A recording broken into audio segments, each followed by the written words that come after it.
Hussein's ayatih, farewell my messenger. In Hussein's ayatih, farewell my messenger.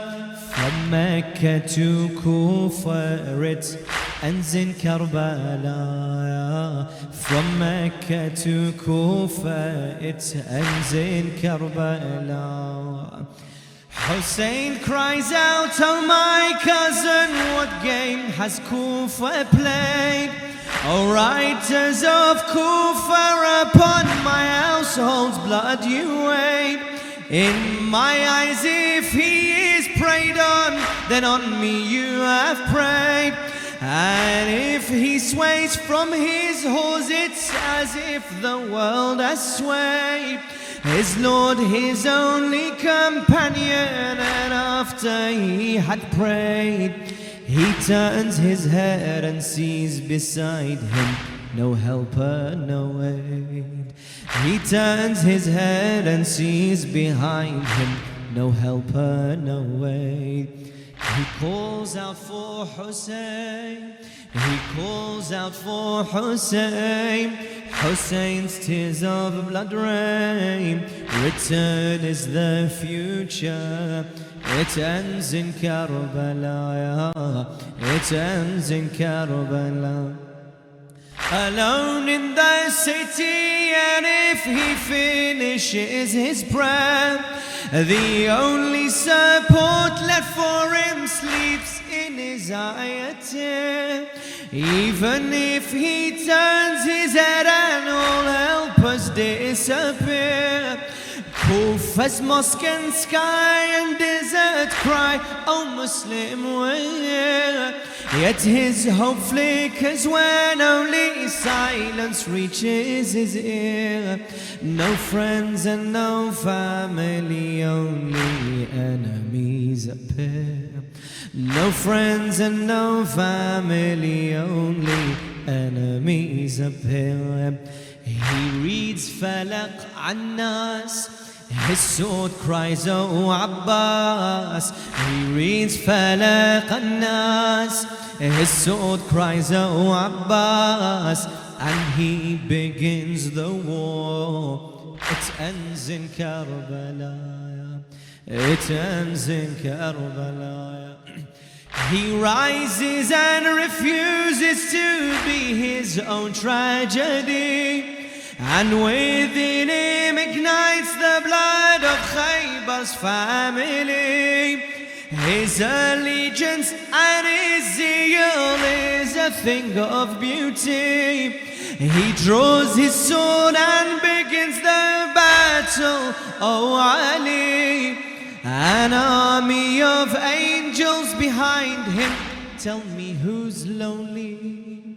An army of angels behind him, tell me who's lonely. One man fed Badr from his cradle against an army. One man fed Badr from his cradle against an army.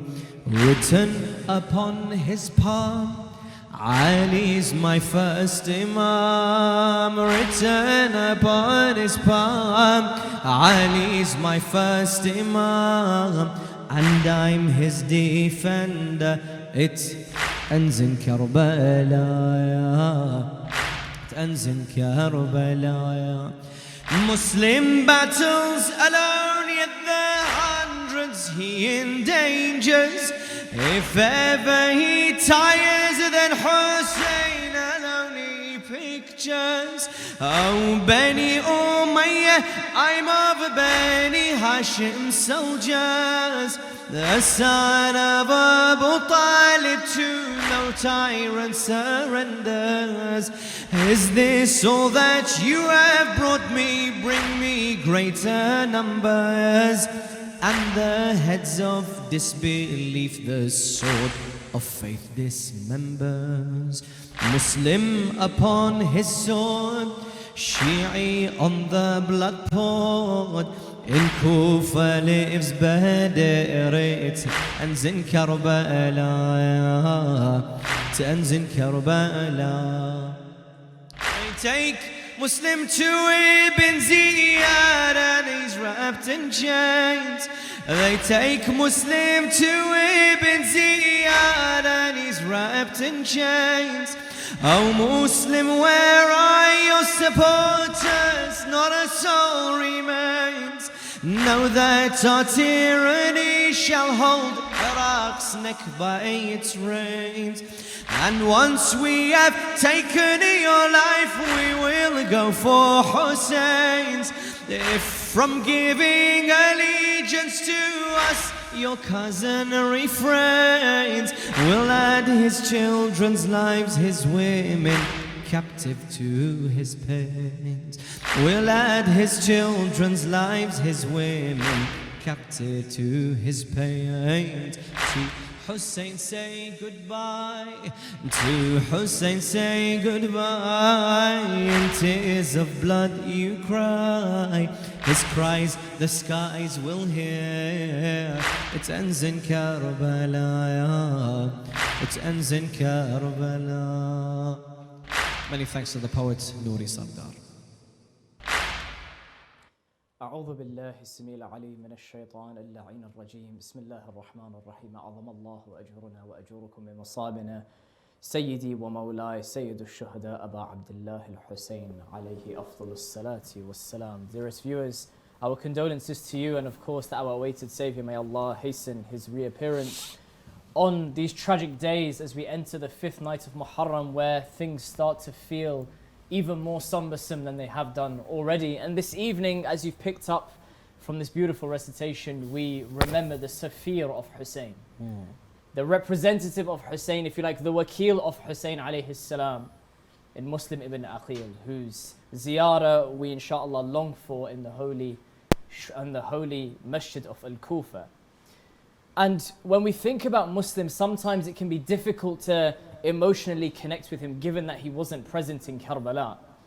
But the ordeal that he went through alone in Kufa, or I should say initially not alone, and then eventually stranded alone in Kufa, and then in such a horrible situation at the top of the tower, at the top of the mansion, as some of the historians call it, to then be thrown to his death in such a barbaric way.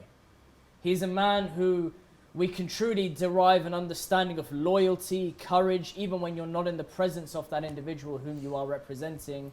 A man of true testament and faith towards Allah subhanahu wa ta'ala, regardless of the situation that he faced. And inshallah, with our dear guests today, we'll be able to probe into this incredible man, and also we'll touch upon a few of the other martyrs in Kufa after the death of Muslim himself.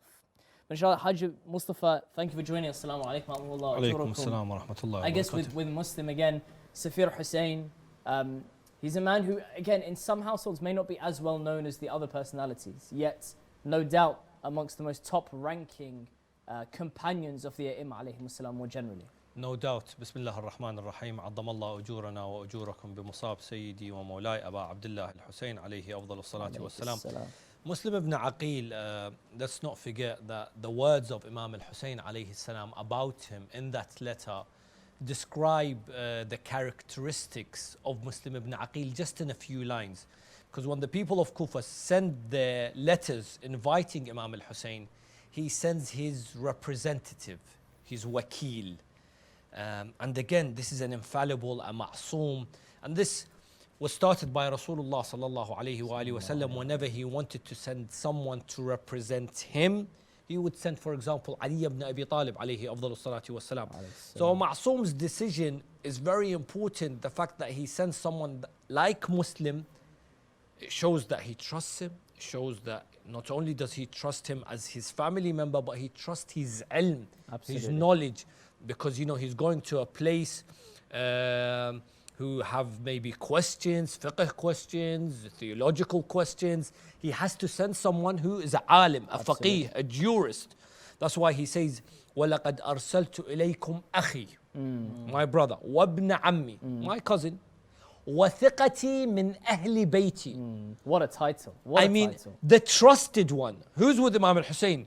Abu al-Fadl Abbas, Ali al-Akbar alayhim as-salam, Muhammad ibn al-Hanafiyyah and others, all these Bani Hashim are with him. So when he says وَثِقَتِي, the trusted one from my family, Muslim ibn Aqil. And Muslim ibn Aqil, alayhi afdal salatu wasalam, needs no introduction just with these words. The fact that he was someone that Imam Hussein says he's my trusted one from Ahlul Bayt. Number one. Number two, when we look at the ziyarah of Muslim ibn Aqil, because sometimes there's not a lot of work written about Muslim ibn Aqil maybe, or even Abul Fadl Abbas alayhi salam, other than their martyrdom, or that period maybe leading up to Karbala. When we look at the ziyarah, the nas, the text of the ziyarah is from an imam, a ma'soom. That gets us to understand a bit about the person they're speaking to. The ziyarah of Muslim is very similar to the ziyarah of Abul Fadl Abbas alayhi salam. Alhamdulillah, we've had the opportunity to visit both Muslim in Masjid al-Kufa and Abul Fadl Abbas. When you read the words, Assalamu ala al-abd al-salih al-muti'u lillahi wa li rasulih, it's the same sort of style. And for example, you know, this is the shahada where the people of Badr would want to have, the people of Hunayn. So that shows us, and again, that's why maybe Bab al-Hawa'ij is Muslim ibn Aqil, and also Abul Fadl Abbas. And these are, I'm using words from the Ahlul Bayt to introduce Muslim ibn Aqil, because these are words from the infallibles, rather than just say, you know, this scholar or this person. No disrespect to anyone else, to any of our scholars, but these are the words of a ma'soom to describe Muslim ibn Aqil. And as we know, وَمَا يَنْتِقُ عَنِ الْهَوَى, none of the Ahlul Bayt speak out of emotions. This is godly driven as well. Dear viewers, as we try and bring in this remembrance of Muslim and also try and get our mindsets, and as we said earlier, it's important for our souls to adjust to these momentous yet tragic nights. These recitations help us soften our hearts and to try and dig a little bit deeper where possible. And alhamdulillah, this evening we're blessed to have Dr. Shabir Tijani joining us with some of his recitations, and inshallah we leave you with his voice and his words. Muhammad wa ali Muhammad salawat. Allahumma salli ala Muhammad wa ali Muhammad wa ajil farajahum. As you've so eloquently mentioned, the status of Hazrat Muslim alayhi salam, and why did these companions of Imam Hussein alayhi salam, do so much and make so many sacrifices? Because after all, the Holy Prophet said that he is the ark of salvation. And we'll start off with that, is just to shed a bit of light. We can never do justice, but shed a bit of light Imam al-Hussein alayhi salam and his personality, which drew so many people in towards him. So many people who left their families, left their lives, left everything behind just for him. And those are the same people that are now remembered eternally. And Mulla Hussein alayhi salam says, I'm all alone without a home.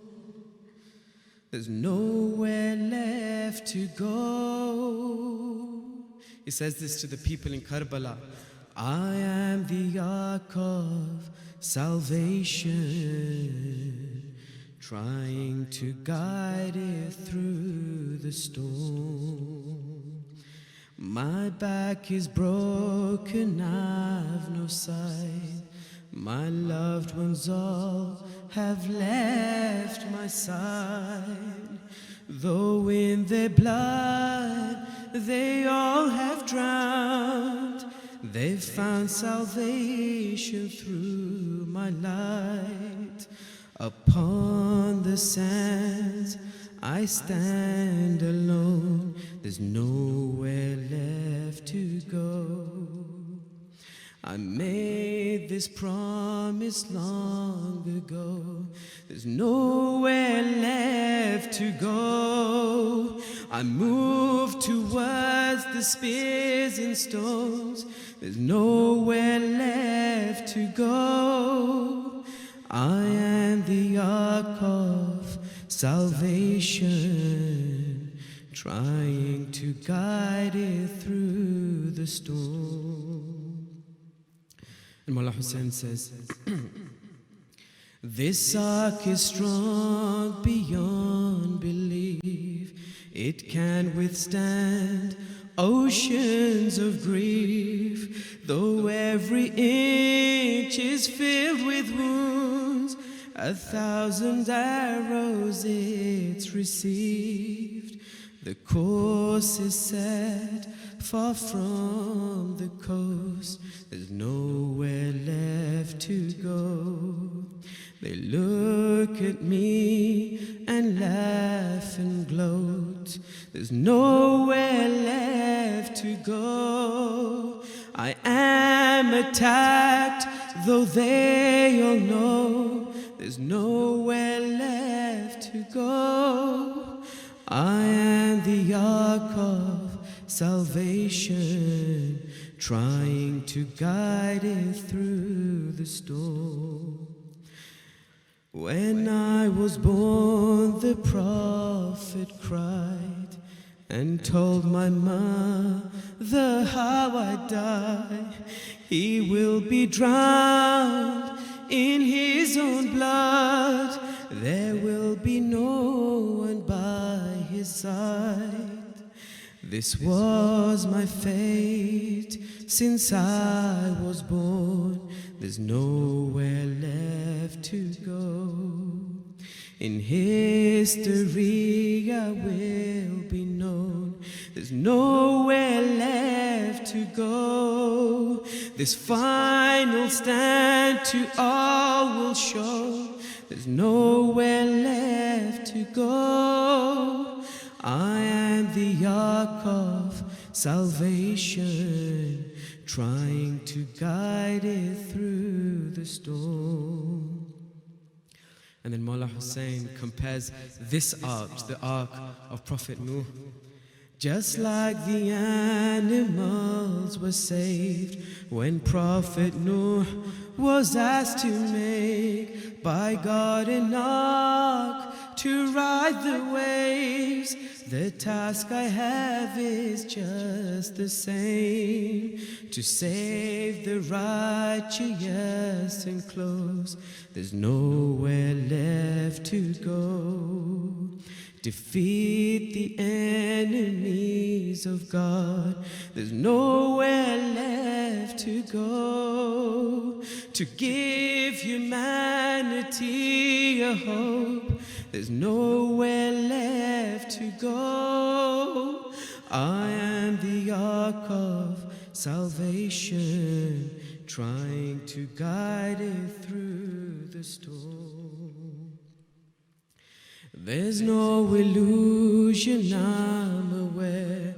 The enemies will try to tear my loved ones' bodies into shreds, their blood left scattered everywhere.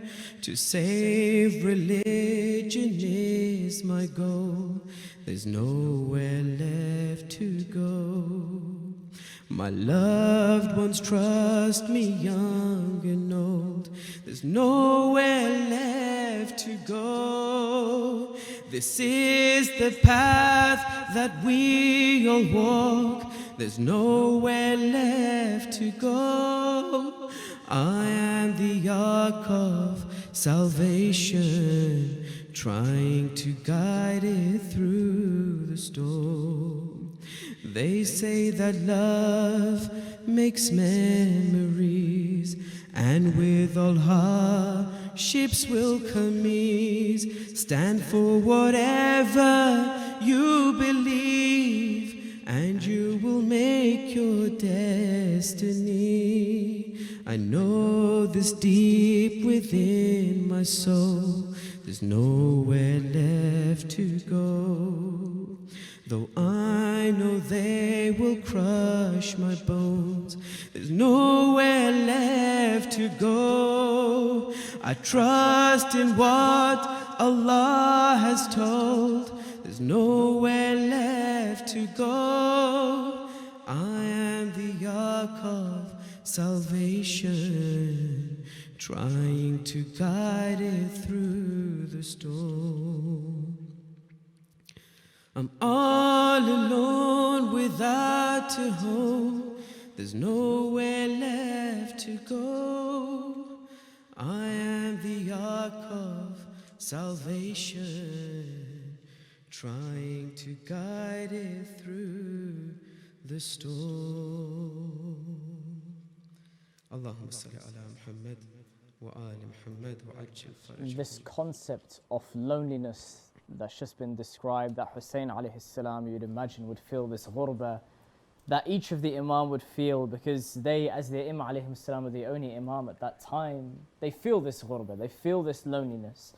But it's interesting that we speak of this word loneliness, because when I reflect on Muslim ibn Aqil as he would go through the streets of Kufa, no doubt that he must have felt alone, because Hajj Mustafa, if I'm not mistaken, historians tell us, some say 4,000, some even say up to 18,000 followers that Muslim had in Kufa, or Imam Hussein had in Kufa, but with him, and that whittled down and down and down until after Ibn Ziyad had tried to convince everyone through different means in the city to zero. And exactly as Shabir just said, he knew his mission. The same way Hussein knew his mission at that last moment, Muslim knew his mission at this point in time. And it begs the question to us to say, as Muslim walks through in between these houses, hoping to find one of the followers that he would be let in by, the Imam of our time walking between our house, and if he were to go past it, why would he not enter our house at this point in time? What is going on in our house that will prevent us? This kind of mindset. Ahsan, that's a very beautiful way of describing it, and pointing to the Imam of our time. I'll speak for myself, probably he wouldn't come because of my sins. Am I ready to welcome my Imam in my house is a great question, and I think that question needs to be answered by everyone, maybe every single night, you know, according to whatever you're doing. If the 100%. Imam was to knock on you, would he even knock on your door? Would you even consider your house to be one that has a follower inside of it? Ahsan. So, you know, I mean, with regards to Muslim alayhi salam, Ibn Ziyad comes into power, changes everything, you know. Nu'man, who was the governor before Ibn Ziyad, was much weaker. When Ibn Ziyad is put by Yazid, you know, everything changes. He starts arresting people, the likes of Mukhtar, Maytham al-Tammar. He starts killing people in public, bringing fear and terror into the hearts of those people in Kufa. And Kufa isn't majority Shia, even though a lot of people think, you know, Kufa was a stronghold of Shias. The majority of Shia were in Kufa, but they were not the majority in Kufa itself. In Kufa. So, for example, if I say the majority of Shia in the West live in London, does that mean the Shia are the majority in London? No, we're the minority. The same applies here. The majority of Shia did live in Kufa, the likes of Habib ibn Madahir, Muslim ibn Awsaja, Abis, Burayr, Hani ibn Urwa, Mukhtar, Maytham al-Tammar, all these, they did live in Kufa. And, you know, some people say, only Imam Hussein only had 72 or 80 or 90. Why such a small number? I say that's quite a big number. In fact, the fact that they could make it, because, you know, there was a siege, all roads out of Kufa were closed. You know, you're thinking there's intense surveillance at the time. Spies everywhere. The fact that, and remember when we read the Masa'ib of Habib, he leaves in the middle of the night. He tells his slave, his servant, look after my horse. That tells you that there's a sense of fear, and he has to leave in the middle of the night. Reaches Karbala on the 8th of Muharram. You know, there's a flag waiting for him, and, you know, Muslim in the middle of the night comes. You know, like you said, some say 4,000. I think up to 12. Some even push it to 18,000 people that had said, "We're with you, Muslim." And then he finishes Salat al-Isha in Masjid al-Kufa on the 9th of Dhul Hijjah. He turns around and there's no one there. And that's how he goes. You know, he's a stranger. Kufa, which is sort of his hometown, he's got memories there. When Imam Ali alayhi salam was the caliph for 4 years, and Muslim, some narrations say, was a tax collector for Amir al-Mu'mineen. He participated in Siffin and in Nahrawan. Some say also in Jamal, but Siffin definitely he was there. This is his sort of area, his city, yet he can't find anyone to protect him or to give him shelter. And he's left as a gharib of Kufa. It's like the Mullah Ali in the poem that you recited, the line says he turns around and there's just angels with him. It's exactly this, right? The sense of ghurba that he must feel in that moment. It's frightening, and I'm just going to share with you, just to show the intensity of this terror that Ibn Ziyad is causing in the city, right? And it's, you know, we can see similarities to that today. So according to Kitab al-Irshad, Ibn Ziyad says to Muslim, may God, and these words are striking just to show the venom here. May God kill me if I do not kill you in a manner that no one has been killed before in Islam. That is vengeance upon vengeance, you know. A Muslim replies saying, you are the one who is most suited to do things that have never been done before in Islam. You'll never abandon like deliberate and unprovoked bloodshed, cruel punishment, shameful conduct and greedy domination. And Ibn Ziyad in response starts by cursing Imam Hussein alayhi salam and Ali ibn Aqil. Muslim somehow manages to keep his composure, doesn't reply, and then eventually Ibn Ziyad orders him to be taken to the roof of the mansion to strike off his head and then throw the body after it. Inshallah, we can maybe have some of the masa'ib to share this with us. Even though Muslim ibn Aqil alayhi salam is martyred in the month of Dhul Hijjah, it's sometime accustomed to remember him during the 10 nights because we don't do him justice, maybe just that one night. صلى الله عليك يا سيدي ويا مولاي يا أبا عبد الله صلى الله عليك وعلى ابن عمك وسفيرك مسلم ابن عقيل صلى الله على الباكين على الحسين صلى الله على الصرخة التي كانت على الحسين صلى الله على الدمعة التي كانت على الحسين. In the month of Dhul Hijjah, Muslim ibn Aqil is all alone. He turns around after his salah. He finds no one is behind him. He comes out Masjid al-Kufa in the middle of the night. Imagine this is the city of Muslim. A few days before, he had 4,000 people around him. He had people that had pledged their allegiance to him. They said, we will join you, O Muslim. Some of them have been killed, others have been imprisoned. Some of them have been bribed off, some of them have betrayed Muslim. Muslim ibn Aqil is all alone in Kufa. He has become a gharib. He goes knocking on one door. A woman comes out. She tells him, what can I do for you? He says to her, oh woman, can you give me a cup of water to drink? She gives him some water. He drinks the water.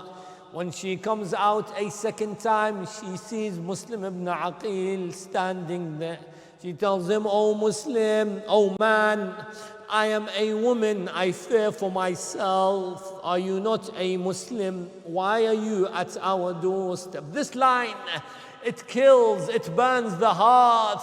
Muslim says to her, if you allow me to stay with you for this one night, I will make sure that my uncle will intercede for you on the day of judgment. Who is your uncle? How can he intercede for me?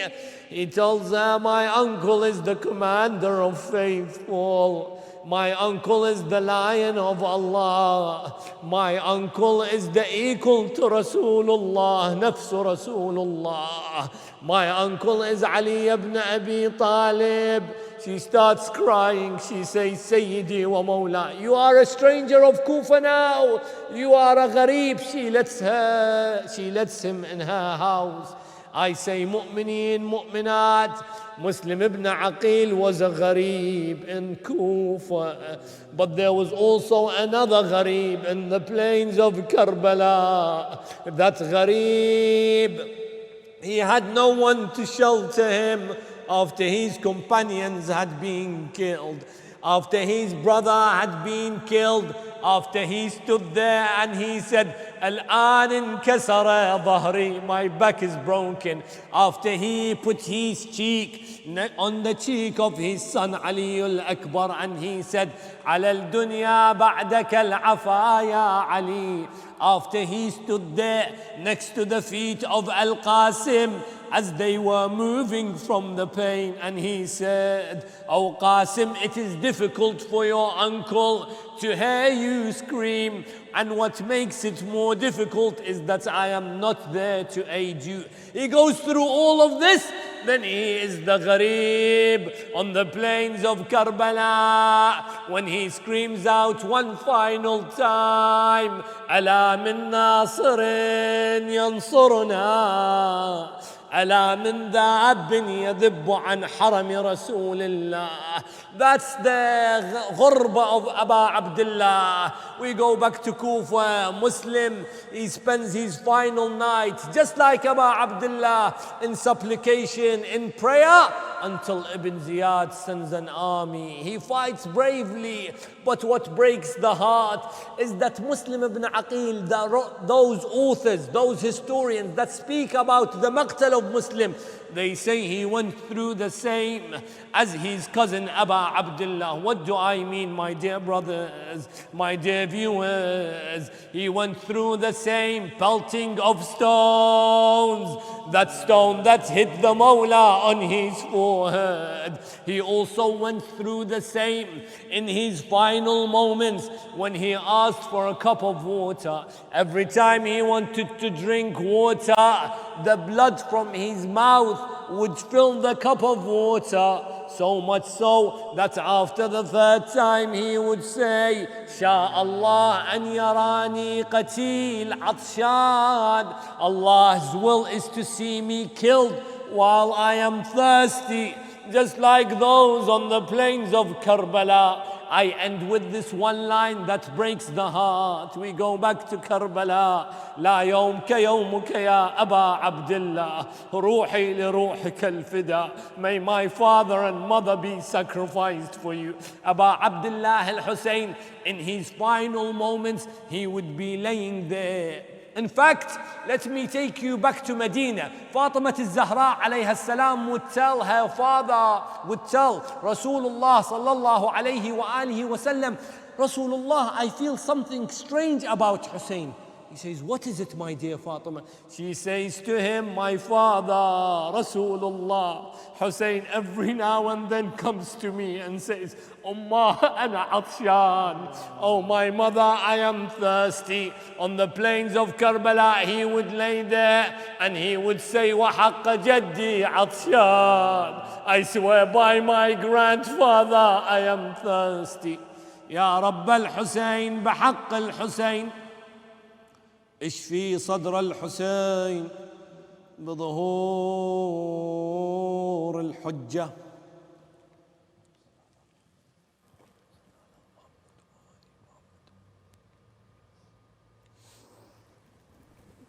إنا لله وإنا إليه راجعون وسيعلم الذين ظلموا أي منقلب ينقلبون والعاقبة للمتقين. Just before we head to the recitations, inshallah, Shabir, if you would like to prepare, I'll just share with you something. In addition to not just Muslim, but after Muslim was killed, Kufa still had tragedies that would befall on it. And in Ansab al-Ashraf, it said that Imam Hussein alayhi salam advanced towards the station of Zubala, an area where he would stock up abundantly with water. And whenever he passed by a watering place, more people joined the caravan. Imam Hussein alayhi salam sent his foster brother, whose name was Abdullah ibn Yaqtur, to join Muslim before he knew that he had been killed. Al-Hussein ibn Tamim intercepted him and sent him to Ibn Ziyad, who ordered him to be taken back to the top of the government mansion. There, he should curse Hussein alayhi salam and declare him his father and to be liars. When he went to the top of the mansion, he said, "I am the messenger of Hussein." Look at the bravery of these companions of Hussein. Even when taunted, they still come out with, "I am the companion, I am the messenger of Hussein, the son of the daughter of the Prophet sallallahu alaihi wasallam to you. I have come to ask you to help him and support him against the son of Marjana, the son of Sumayya, the illegitimate one, son of the illegitimate one, may Allah curse him." Ibn Ziyad ordered for him to be flung down from the top of the mansion to the ground, so much so that the fall smashed his bones and he was still breathing when a man came and killed him. The people said to this man that killed him, "Woe be unto you, why did you do that?" He replied, I wanted to ease his suffering. Imagine an individual who kills this beautiful companion of Imam Hussein, somehow thinks that the suffering that he's going through at that point is worse than even being killed. When the news of the murder of Ibn Yaqtar reached Imam al-Hussein alayhi salam, he addressed his followers. And just look at the close knit of these companions. He says, O people, our Shia have betrayed us. Muslim, Hani, Qais ibn Mush'ir, and Ibn Yaqtar have all been martyred. So whoever from you wishes to depart, you may leave.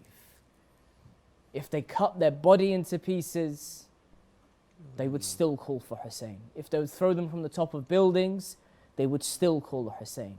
And Hussein teaches us through his companions what true loyalty and what true conviction to Allah subhanahu wa ta'ala looks like.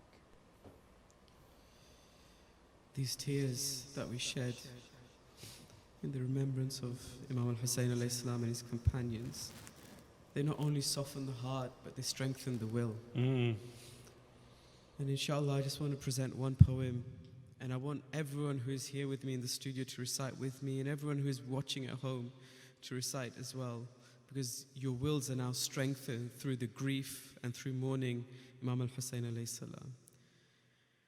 Every day it cuts me inside.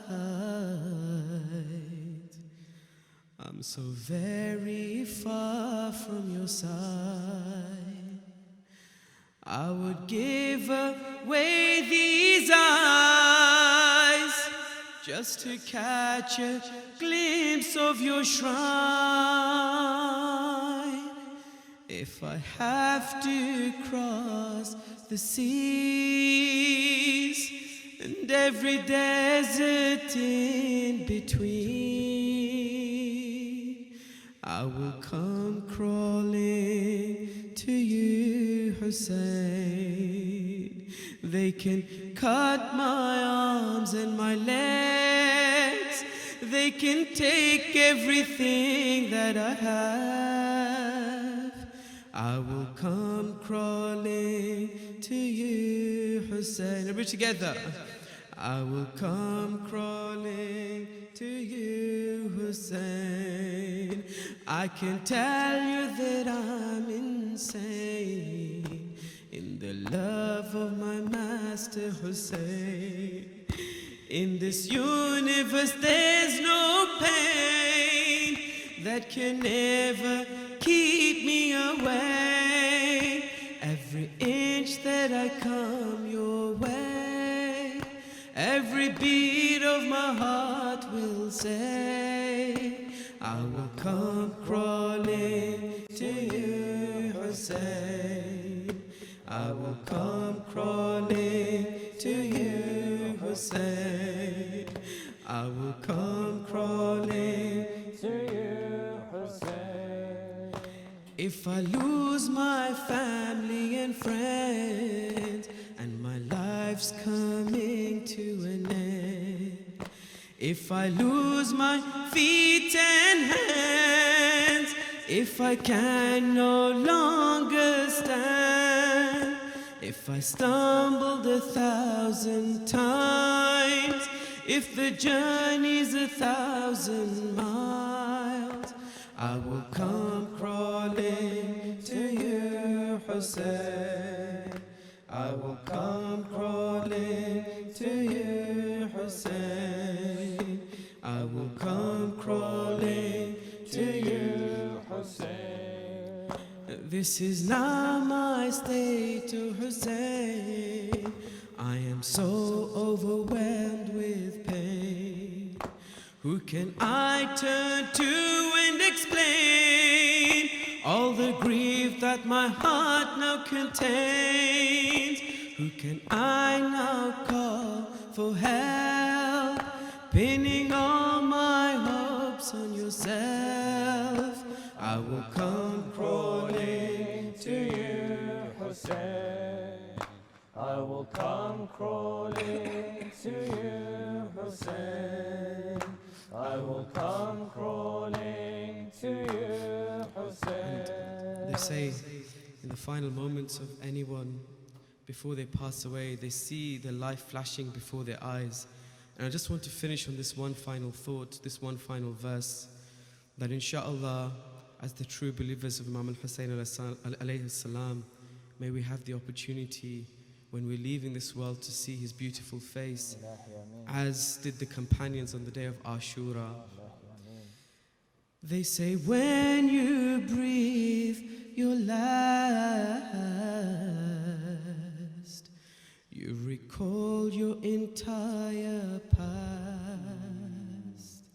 When my life flashes past so fast, I pray that in my final gasp, death will be the sweetest taste. When I see your radiant face, I will come crawling, I will come crawling, I will come crawling to you, Hussein. I will come crawling to you, Hussein.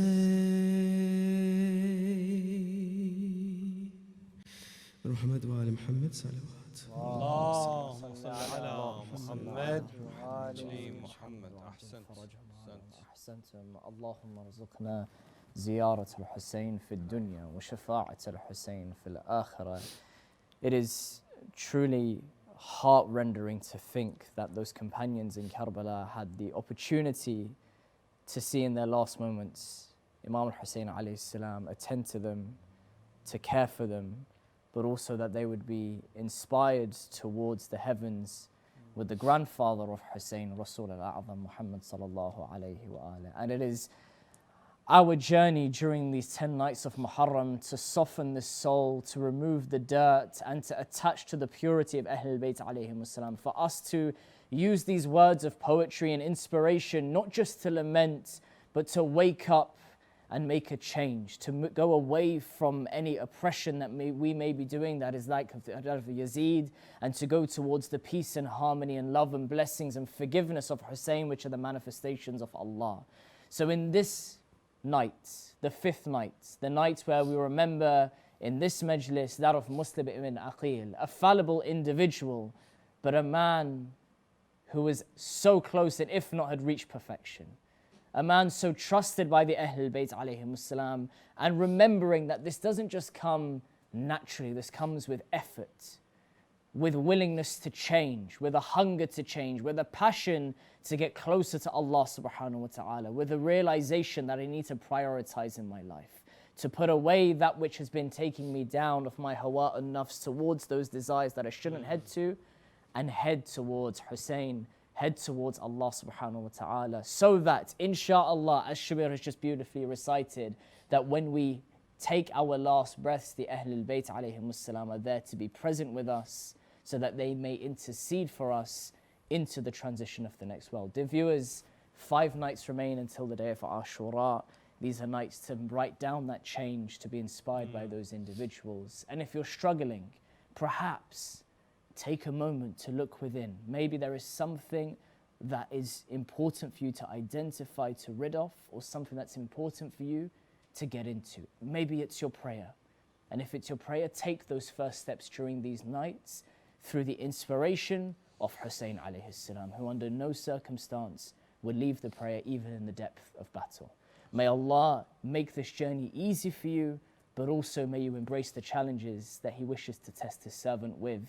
And inshallah, together, we'll be able to be together under the dome of Hussein, so that we may pray to the Rabb of Hussein for us to get closer to Allah subhanahu wa ta'ala. Join us inshallah tomorrow. May Allah accept your a'mal.